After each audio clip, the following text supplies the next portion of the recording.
Hey guys, it's Core Ross, and today we're talking about Skull and Bones. Now, this is a game I am hyped about. I actually have gameplay from it from 2018 at E3, and when I played it, I freaking loved it. I was looking forward to joining in with my mates and going around in pirate ships. Now, of course, right now you can go and jump into Sea of Thieves and play that, which I have, but I love the idea of me and my buddies going around in our separate ships, kitted out in different gear and different ship types, and just going around having some piracy fun. Now, the game obviously got delayed for 4 years, so almost half a decade this game has been delayed, and we've just seen new gameplay, and we actually have a release date as well. It's coming out November 8th.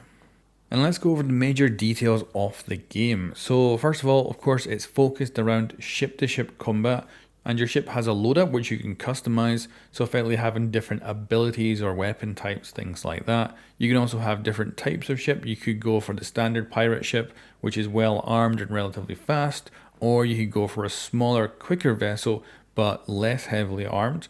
You can also go for cargo ship, so if you want to haul cargo as your main way of making money in the game, you could do that. But of course, at that point, you might need a couple of friends in more powerful ships to escort you. However, Ubisoft has confirmed that you can play in PvP servers or PvE servers and jump between them freely. That is something that the player base for Sea of Thieves has been asking for, but has not been able to get. So very cool to actually see this happen, because having PvE option here is very nice in this game. So you can go full co-op if you want, or even solo. But for me, I'm loving the idea of going into a PvP server in this game and try to run like cargo and silly stuff like that. Even though the combat is my kind of key thing, I love the addition of stuff like maybe try to be stealthy with a cargo ship. However, that does lead us into what is the additional content in this game, which honestly I was not expecting. Now, maybe I should have, because it's been delayed so long. You would think there'd be a lot more content, which there seems to be, because I was originally just expecting this game to be ship to ship combat, pretty much it, some cinematics when you board or things like that, and just going around blowing up some stuff, some basic quests, some storyline, and PvP. That was kind of it. But let's go over the additional things that actually look kind of cool. So you can go out of your ship, you can actually be on public areas on islands. You can also do exploration as well, although I do wonder what exactly that means. And there is a little bit of exploration gameplay that they do show off, but I'm not convinced it's going to be much. Like, obviously, it'd be nice to just drop yourself off on an island and have a walk around the beautiful environment. I'm not expecting that. I think it'll be very cinematic stuff and very simple gameplay for exploration.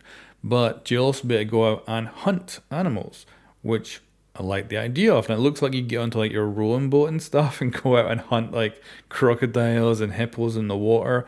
And that's something I wasn't expecting. So I could see myself getting that little scout ship that's really fast and just going off on expeditions hunting animals on different islands and stuff like that. So that's surprised me.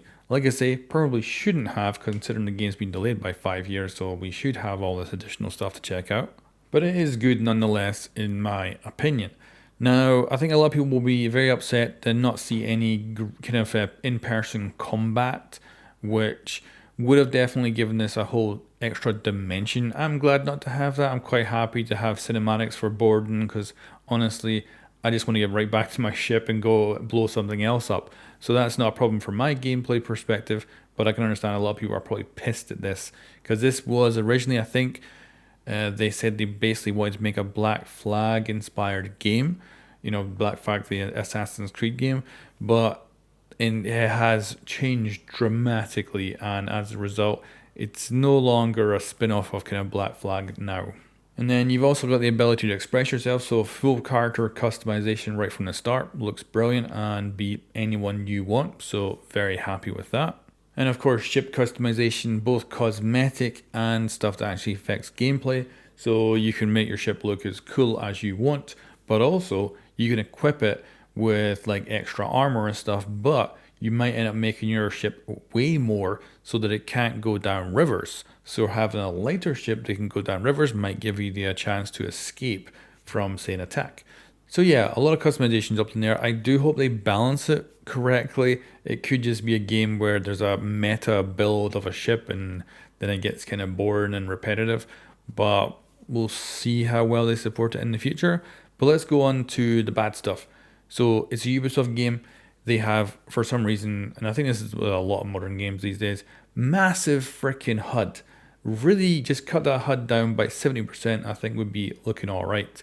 Hopefully it'll be very customizable, but just like any Ubisoft game, they overdo the HUD. But other than that, I don't really see any other things to complain about. The graphics are looking very good, very impressive. And even the up close stuff when you're actually controlling the ship, because you can either control it third person or from the deck of the ship, and it all looks really good, and the quality is pretty up there. Much better than it was when I played it back in 2018, that's for damn sure. So good to see some nice graphics there. Don't know how well it'll perform on different hardware at this point.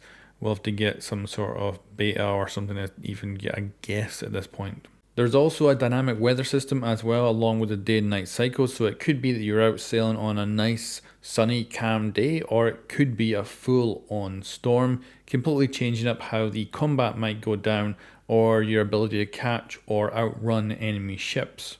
And the other thing is, this is definitely not Sea of Thieves. Like, you can obviously jump into Sea of Thieves, sail around, maybe see a couple of players in different ships, and with this you see ships every like 20 meters. They're everywhere in the ocean, and that seems to be the same as what I experienced back in my original gameplay.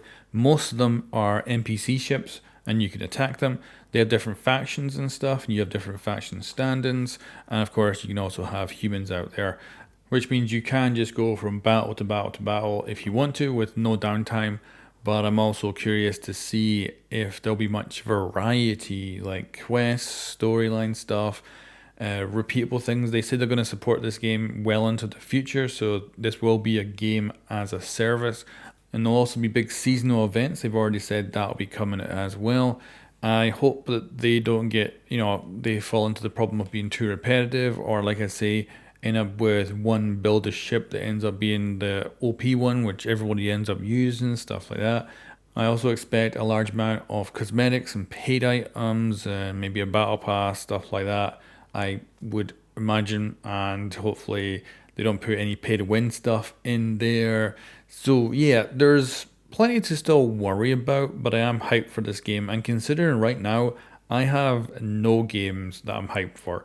This is the first one. To learn that it's actually coming out this year is brilliant, and I'm actually going to be sitting down and playing quite a bit of this, and hopefully we can pull it off, because I think it is an interesting game that could work quite well in my playstyle. Being able to play it cooperatively with my friends, but also if we wanted to, jumping in and doing some PvP as well, plundering players and things like that, could be great. But I also understand there's probably a lot of people out there who was expecting to be able to jump onto another player's ship and attack like they can do in, say, Sea of Thieves, and they're not going to be doing that. They're going to be locked much more to the vessel. But anyway, guys, I am very much looking forward to playing this game in November and blowing up a whole bunch of stuff in Skull and Bones. Let me know what you think of this video in the comments below, and I'll catch you next time.